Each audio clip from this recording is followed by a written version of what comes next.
তো বসে দেখলাম যে আমিরে জামাত জামাতের যে আমির উনি তো জেনারেল শিক্ষিত আলেম না, এই জন্য ওনার আর কি বলতাম, উনি ধর্ম সম্পর্কে কতটুকু জানে আমি জানি না, কোন মাদ্রাসায় পড়ছে, কামিল পাস করছে না মুহাদ্দিস হইছে আমি জানি, ডাক্তার শফিকুর রহমান উনি কোন লেখাপড়া করছে, উনি আলেম কিনা, কোন মসজিদের খতিব এটাও আমি জানি না। এই জন্য ধর্মের ব্যাপারে ওনার কতটুকু জ্ঞান আছে আমি জানি না, তবে মিষ্টি মিষ্টি কথা বলতে পারে।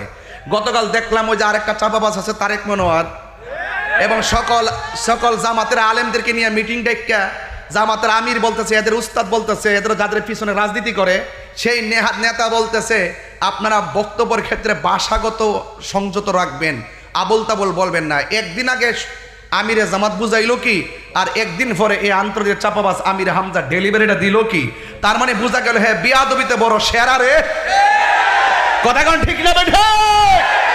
এই জন্য শুধুমাত্র ওয়াজ শুনবেন না, ওয়াজ ধারণ করেন।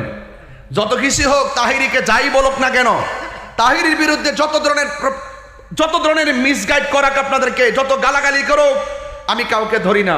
আমাকে অনেক মানুষ অনেক কথা বলে, কিন্তু আজকে যখন দেখলাম তখন হৃদয়ে রক্তক্ষরণ হয়েছে। ওরা রসুলের পক্ষে শানটা একদম সহ্য করতে পারে না, শুধুমাত্র পারে না, শুধুমাত্র আমাদের মতো বন্ধুদের কাতারাই না ফালাইতে, এতটুকু পারে না। যদি বাস্তবে পাইতো আমার মনে হয় না জানে আরো কত রং রস করতো, কথা বলেন ঠিক না বেটে। এই জন্য এই সমস্ত বিয়াদবদের কাছ থেকে আমাদেরকে দূরে থাকতে হবে, কথা বলেন ঠিক।